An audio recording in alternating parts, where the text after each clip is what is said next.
සජිත් ගමට නගරයට එක ලෙසට සජිත් පරිණතනි කරල් සලකුණයි සජිත්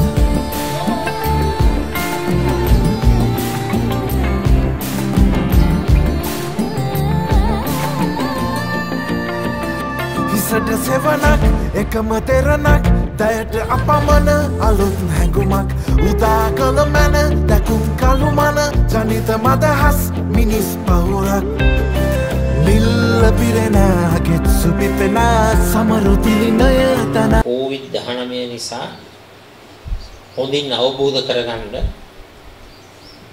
ලෝකෙත් ඒ වගේම රටවල් වල අපේ රටේ අස්වාභාවික ආර්ථික විපත්තියක් නිර්මාණය වෙලා තිබෙනවා. අස්වාභාවික විපත්තියක් තුල මහා පරිමාණයේ විපත්තියක් තුල අපට සිද්ධ වෙනවා සුපුරුදු ආකාරයට විෂයන් පිළිබඳව ප්‍රශ්න පිළිබඳව සිතනවා වෙනුවට අලුත් විදිහට හිතලා නිර්මාණශීලීව අපි රට මෙහෙවන්නට කටයුතු කළ යුතුයි කියන එකයි අපේ මතය. දැන් COVID-19න් අපිට තියෙනවා රටක් හැටියට ඉගෙන ගන්න ලොකු පාඩමක්. මිත්‍රවරුනි, ඔය දියුණු ලෝකයේ රටවල් වල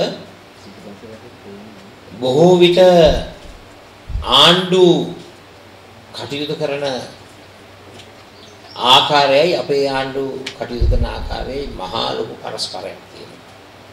ඔබතුමන් අහලා ඇති ඉංග්‍රීසි භාෂාවෙන් වචනයක් තියෙනවා ස්ට්‍රැටජික් ප්ලෑනින් කියලා. ක්‍රමෝපායික සැලසුම්. ඒ ක්‍රමෝපායික සැලසුම් හදනකොට හැම වෙලාවෙම ඒ රටවල් උත්සාහ දරනවා විවිධ අභියෝග පිළිබඳව ඒවා අනුමාන කරලා ඒවා බලාපොරොත්තු වෙන සැලසුම් හදන්න. දැන් සුනාමියක් ඇවිල්ලා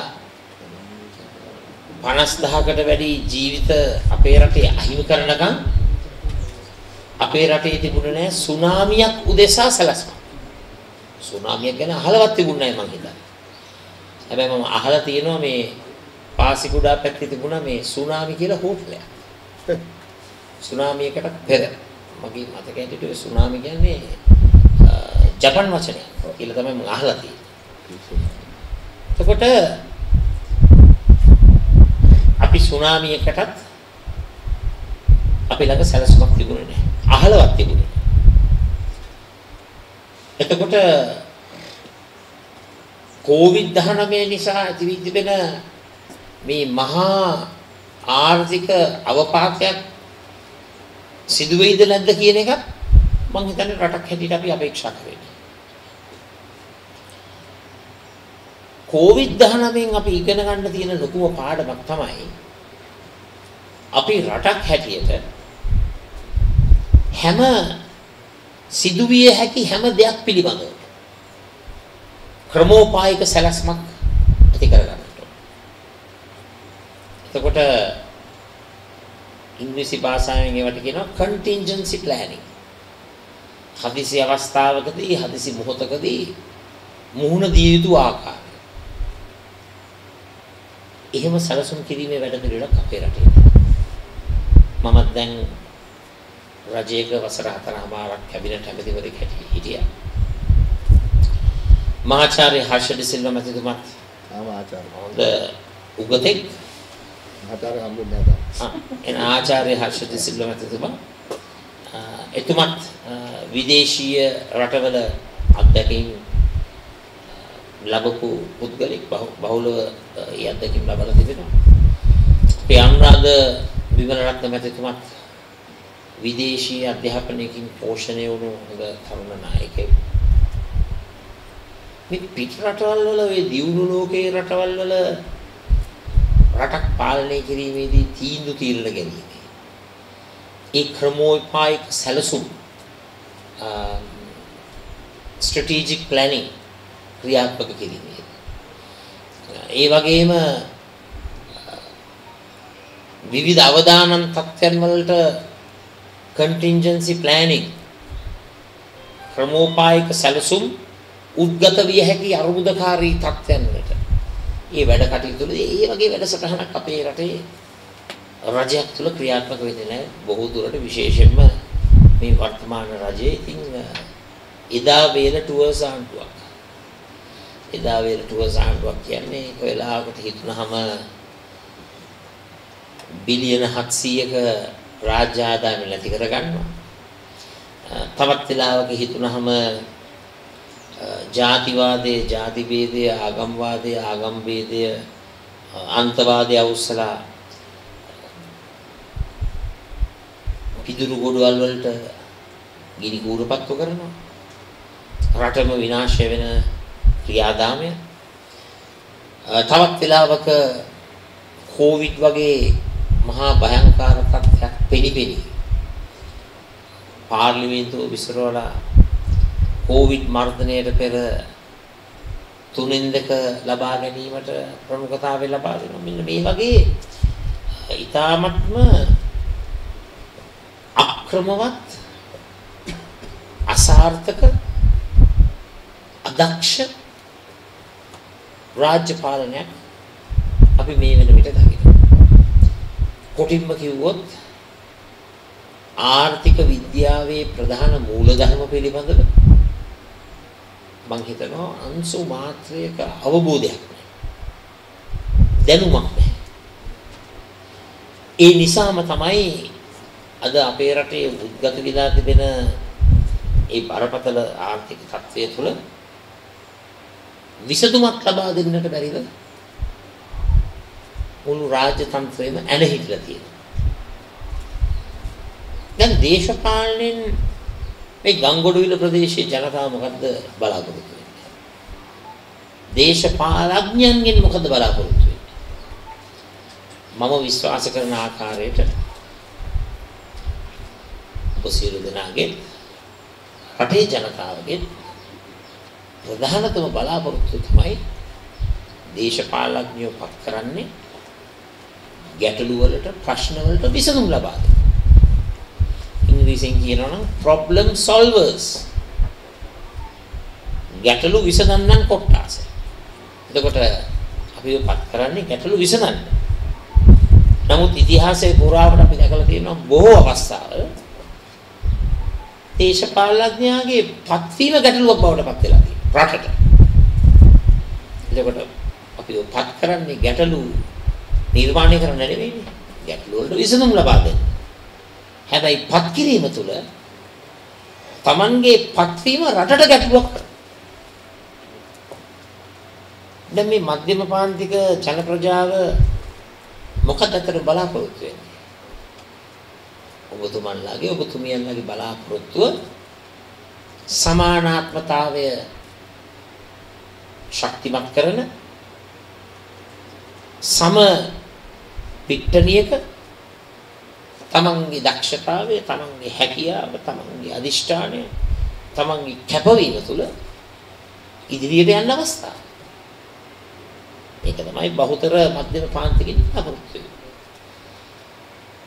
ගජමිතුරු සම්බන්ධකම් හිතවත්කම් තුළ එක් පාර්ශ්වයන් වලට ගැටිකම් කරන්නේ නැතුව එක් පාර්ශ්වයන් වලට අයුතු ලෙස වාසිදායක විදියට හැසිරෙන්නේ නැතුව ජනතාව බලාපොරොත්තු වෙන්නේ මේ සම මට්ටමක පිට්ටනියක්. හැමෝටම ප්‍රගතිය කියන ඉනිමගේ පහළම තලයේ ඉඳලා ඉහළට යනවා. එතකොට රජයක් කරන්නට ඕනේ මොකක්ද? රජයෙන් කළ යුතු දේ තමයි මේ යහපත් වාතාවරණය, ඒ වගේම ස්ථාවර වාතාවරණය නඩත්තු කිරීම. ස්ථාවරත්වයේ තුල මොකක්ද ඇති වෙන්නේ? නිශ්චිතතාවයක් ඇති වෙනවා. ස්ටැබිලිටි, ස්ථාවරත්වය කියනකොට නිශ්චිතතාවය නිර්මාණය වෙනවා. සර්ටන්ටි. නිශ්චිතතාවය නිර්මාණය වෙනකොට මොකද වෙන්නේ? ව්‍යාපාරික ප්‍රජාව, ආයෝජකයෝ, ජනතාව අවදානමක් අරගෙන ව්‍යවසායකත්ව ක්‍රියාවලියන්, ව්‍යාපාර ක්‍රියාවලියන් වල නිරත වෙනවා. ඒ කියන්නේ රිස්ක් එකක් අරගෙන ඒ මොකද ස්ථාවරත්වයක් තියෙනවනේ. ස්ටැබිලිටි එකක් තියෙනවා. අන්සර්ටන්ටි ගන්න සර්ටන්ටි එකක් තියෙනවා. නිශ්චිතතාවයක් තියෙනවා. එතකොට ජනතාව කැමති හරි මමත් chance එකක් අරගෙන මමත් අවදානමක් අරගෙන මමත් බැංකු ණයක් අරගෙන මමත් පටන් ගන්නවා ව්‍යාපාරයක්. එතකොට මේ ව්‍යාපාරයේ දියුණු වීම සඳහා සුදුසු වාතාවරණය සකස් කරන්නටයි රජයක් කටයුතු කරන්නේ. ව්‍යාපාර වලට හිතයිෂී ව්‍යවසායකත්වයට පහසුකම් සපී.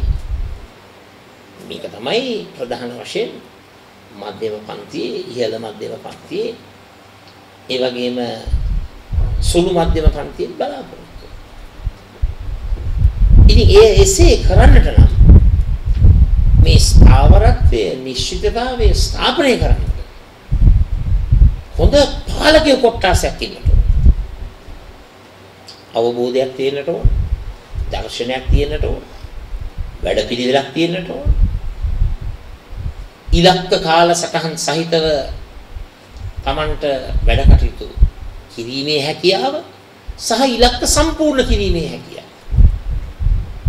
මේ සියල්ලක්ම නිර්මාණය වෙනකොට එතකොට යහපත් වාතාවරණයක් නිර්මාණය වෙනවා අපේ රටේ මධ්‍යම පාන්තික ජනතාවට තරඟ කරලා ශක්තිමත් ලෙස කටයුතු කරලා ඒ තරඟ කිරීමේ හැකියාව තුළින් ප්‍රගතියක් ලබා ගන්නට පුළුවන්.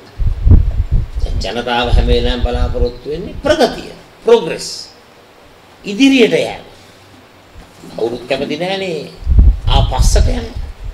කවුරුත් කැමති නැහනේ පසුබට වෙන්න. හැමෝම කැමති තමන්ගේ දරු පවුලේ අනාගතයේ ශක්තිමත් කරගන්න. හැමෝම කැමති අදට වැඩි ආදායමක් හෙට දවසේ ලබා ගන්න. එතකොට මේ අභිලාෂයන් ඉෂ්ට කරන්නට සමගි ජන බලවේගයේ අපි අලුත් ක්‍රමවේද තුලින්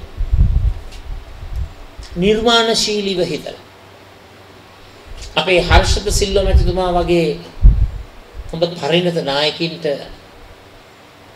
ජාතික වගකීම් පවරන අනුරාධ විමලරත්නලා වගේ හොඳ තරුණ ජව සම්පන්න ශක්තියට නාස්ලනු දාලා නාස්ලනු ඇදලා හිර කරගෙන ඉන්නව වෙනුවට තමන්ගේ හැකියාව කුසලතාවය තුළ රටකට නැගීම උදෙසා ඇතිතරම් දුවන්නට දෙන්න ඕන.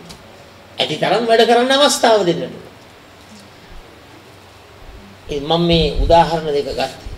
විශේෂයෙන්ම අපේ ඉදිරි ගමනේදී මෙතුමන්ලා දෙපළ ඉතාමත්ම වැදගත් කාර්යභාරයක් ඉෂ්ට කරනවා පමණක් නෙවෙයි අපේ කණ්ඩායමේ කොළඹ දිස්ත්‍රික්කයේ මං ඇතුළු 22 දෙනෙක් ඉන්නේ. මේ 22 දෙනාම දක්ෂයෝ. විවිධ පැතිකඩවල.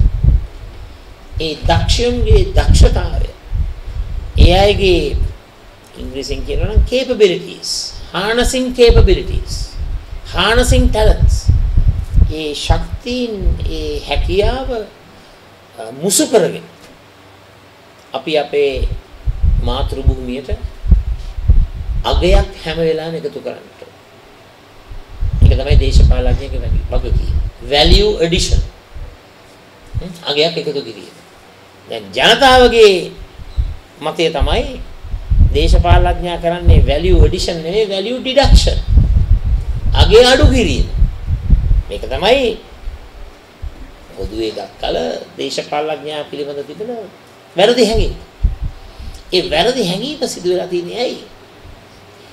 දීර්ඝ කාලයක් පුරාවට කිසිම විනයක් නැතුව කිසිම පැහැදිලි රටාවක් නැතුව ආවට ගියාට රාජ්‍ය දේපල රාජ්‍ය සම්පත් අවභාවිතා කරලා වැරදි වැඩ කරලා විශේෂම යුද ජයග්‍රහණයේ ඒ උණුසුමත් එක්ක කොයි තරම් අක්‍රමිකතාවයන් සිදු වුණාද අපේ රටේ. කොයි තරම් වැරදි වැඩ සිදු වුණාද. නමුත් බොහෝ දෙනෙක් ඒවට ඉඩ දුන්නා. යුද ජයග්‍රහණයේ නාමයෙන් වැරදි වැඩේ සිදු වෙනකොට මොකද කරේ? අහක බලාගත්තා. මම හිතන්නේ අද දවසේ අපිට අවස්ථාවක් ඇවිල්ලා තිබෙනවා. නිවැරදි ගමනක් තුළින් රට ශක්තිමත් කරගන්න. නිවැරදි වැඩපිළිවෙලක් තුළින් අපේ මාතෘ භූමියට දැවැන්ත ශක්තියක් ලබා ගන්න. විශේෂයෙන්ම කෝට්ටේ ජනතාව අවගන්න ලැබීම ගැන මම බෙහෙවින් සතුටු වෙනවා. මූල්‍ය උත්තේජක පැකේජයක් අපේ රටට අවශ්‍යයි. රට වැටී තිබෙන ආර්ථික ප්‍රපාතයෙන් ගොඩනගන්නට. මූල්‍ය උත්තේජක පැකේජය කියන්නේ ෆිස්කල් ස්ටිමියුලස් පැකේජ්. මදකට තමුන්නාන්සලා අල් ජසීරා දාලා බලන්න. CNN BBC දාලා බලන්න. අපේ දේශීය නාලිකාවල විදේශ පුවත් බලන්න. කී වතාවක් කියවෙනවද ෆිස්කල් ස්ටිමියුලස් පැකේජ් කියන වචනේ? මූල්‍ය උත්තේජක පැකේජ්. බොහෝ රටවල් තමන්ගේ බදු ගෙවන්නන්ගේ අරමුදල් උපයෝගී කරගෙන මේ කාලේ ආර්ථිකය ශක්තිමත් කරන්නට ආර්ථිකයට මුදල් පොම්ප කරන financial injection of resources ආර්ථිකයට සම්පත් එන්නත් ලබා දෙනවා.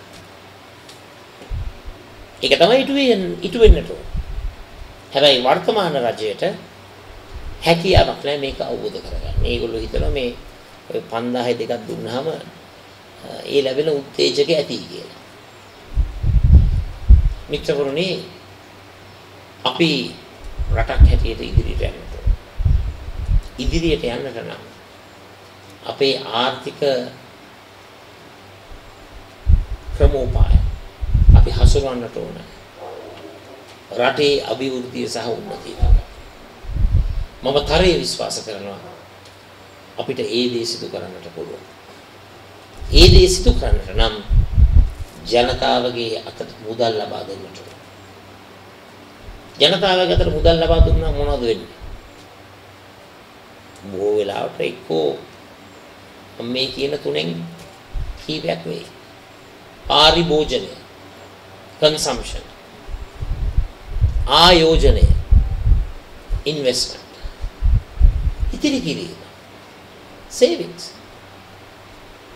ආයෝජනය, පාරිභෝජනය, ඉතිරි කිරීම සිදු වෙනකොට ආර්ථික විද්‍යාව ගැන අර මූලික කොටස් ටික දන්න පුද්ගලින් හරි දන්නවා ඉබේටම ආර්ථිකය ඉහළට යන උඩට යන.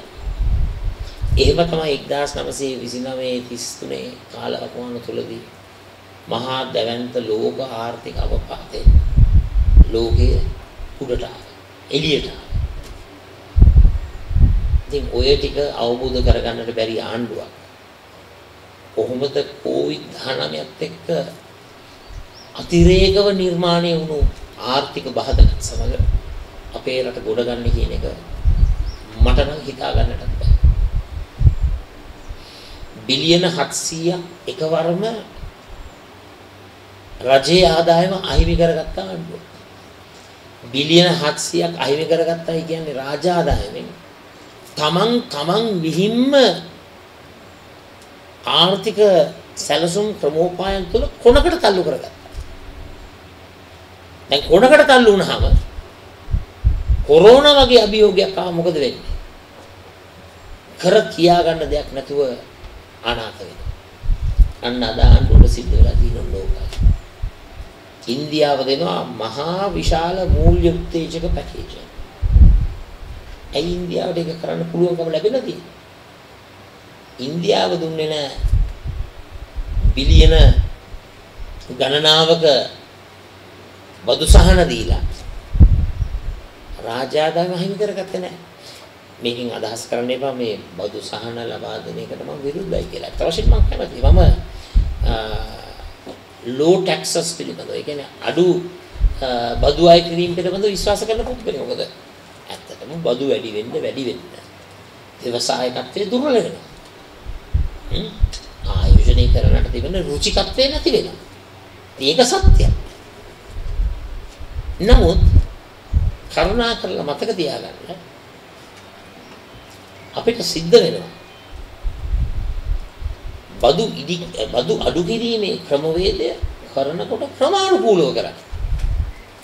එක පියවරක් තබලා පොඩ්ඩක් ඇසෙස්මන්ට් එකක් පොඩි සමීක්ෂණයක් කරන්නට ඕනේ. බදු අඩු කිරීම තුළින් මොකද රාජ්‍ය ආදායමට වෙන බලපෑම, ඒවයි ආර්ථික ඵල විපාක, ඊට පස්සේ ඒවා ගැන නිගමනයකට ඇවිල්ලා පුළුවන් ඊළඟ පියවරේ බදු අඩු කිරීමට යන්න. මේක එහෙම නෙවෙයි එක පාරටම රුපියල් බිලියන 700ක්.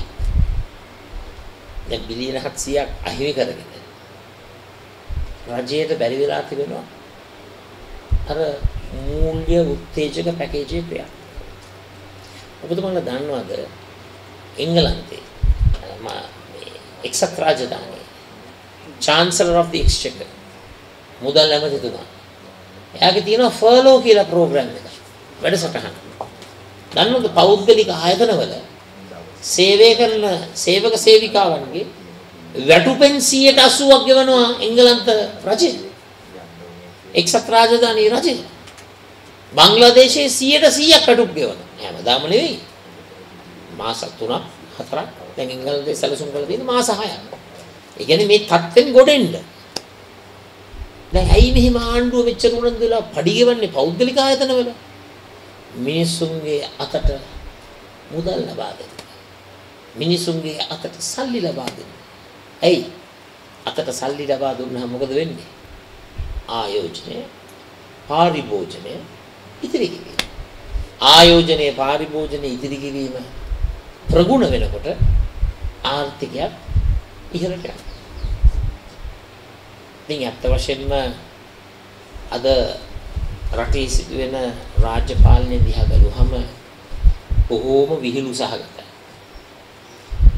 ඇත්තටම hina වෙන්න පුළුවන්.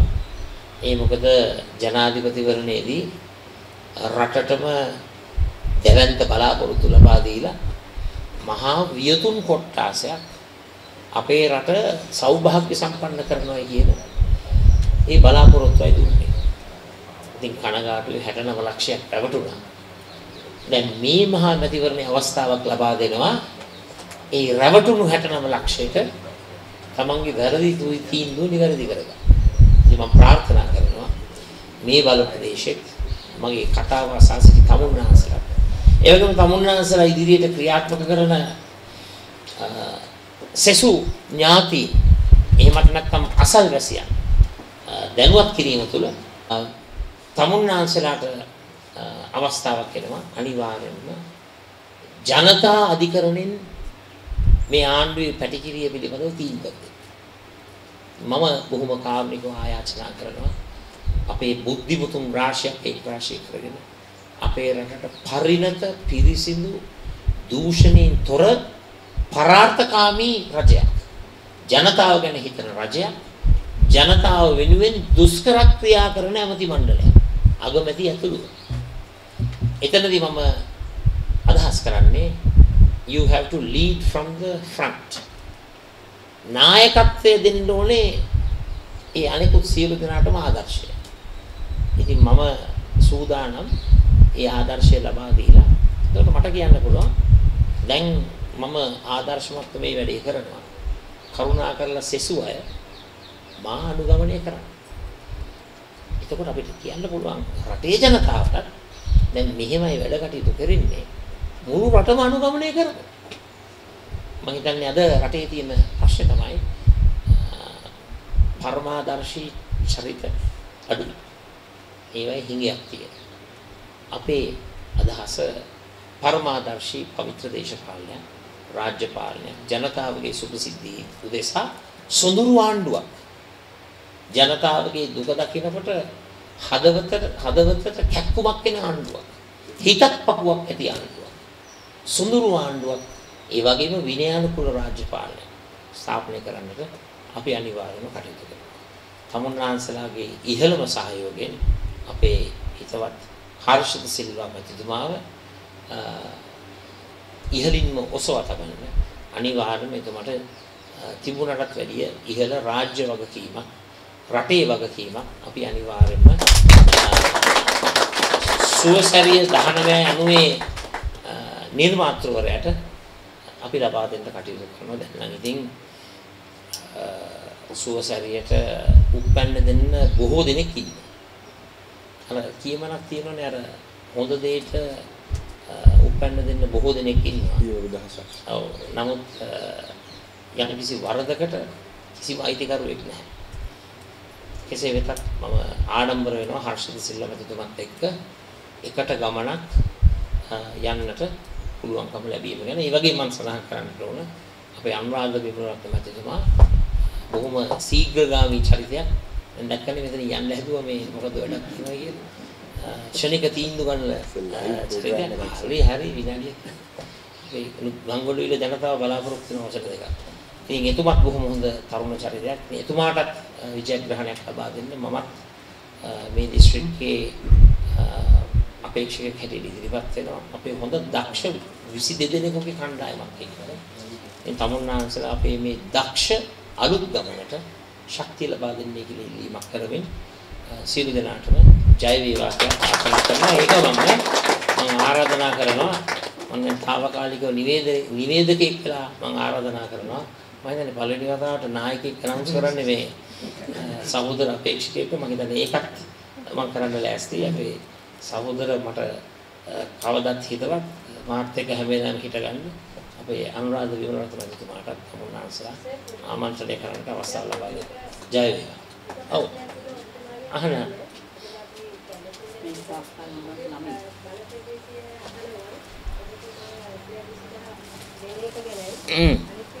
තමයි මහත්ය. ඔව්.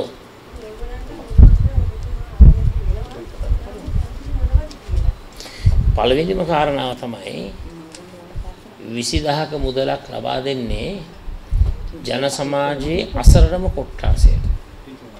ග්‍රාමීය නාගරික දුප්පත් ප්‍රජාවට, ස්වයං රැකියා කරන අයට, එදිනෙදා වේල් තුන පිරිමහ ගන්නට බැරි අයට, අර ඩේලි වේජ් කියලා කණ්ඩායමක් ඉන්නේ. බොහොම සොච්චමක් උපයාගෙන අමාරුවෙන් ජීවිතේ ගැට ගසා ගන්න කොට්ටාසයට ඒක ලබා දෙනවා. එතනින් නතර වෙන්නේ නැහැ.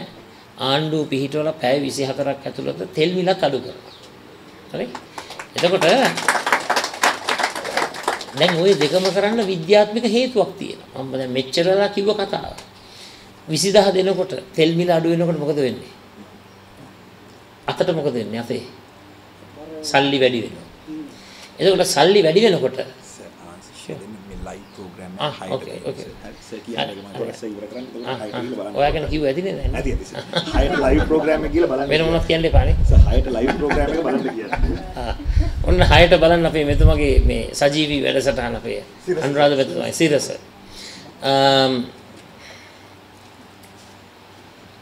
මොකද වෙන්නේ 20000 දෙනකොටයි තෙල් මිල අඩු කරනකොටයි. disposable income. ඒ කියන්නේ වැය කර හැකි අතේ තියෙන ආදායම් ප්‍රමාණය වැඩි වෙනවා. එතකොට මොනවද ඒවෙන් කරන්නේ? ආයෝජනය, ඉන්වෙස්ට්මන්ට්, පාරිභෝජනය, කන්සම්ප්ෂන්, ඉතිරි කිරීම, සේවිංග්ස්. ආයෝජනයේ පාරිභෝජනයේ ඉතිරි කිරීම කරනකොට මොකක්ද ආර්ථිකයට වෙන්නේ? ආර්ථිකය ඉහළට යනවා. ඉතින් මෙහෙමයි ඔය අපේ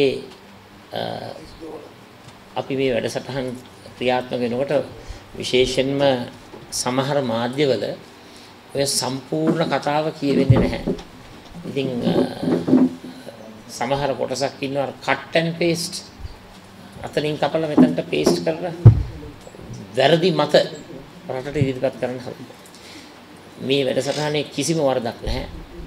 වරදකට තියෙන්නේ වර්තමාන රජයට බැරි වෙලා තිබෙනවා fiscal stimulus package එක. මූල්‍ය උත්තේජක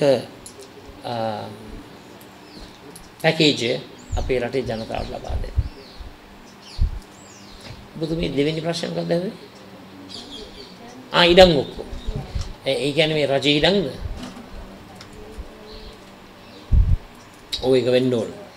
නෑ ඇත්ත වශයෙන්ම මතක් කරන්න ඕන ගායන්ත කරුණාතිලක මැතිතුමා ඇත්තටම ජාතික වැඩසටහනක් පටන් ගත්තා ඔප්පු තප්පු බලපත්‍ර ලබා දීමේ. අපි ඇත්තට මේ වැඩසටහන ශීඝ්‍රගාමී වැඩසටහනක් බවට පත් කරන්න බලාපොරොත්තු වෙනවා.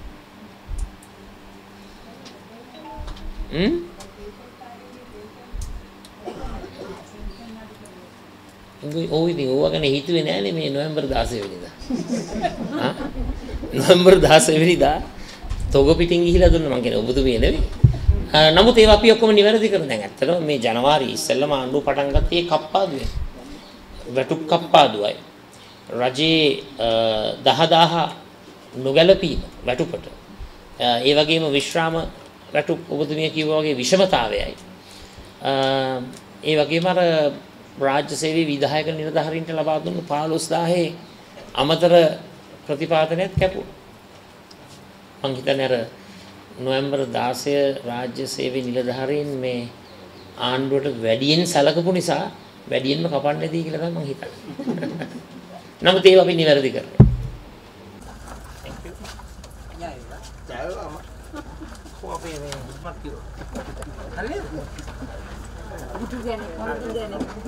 Thank you very much. Thank you.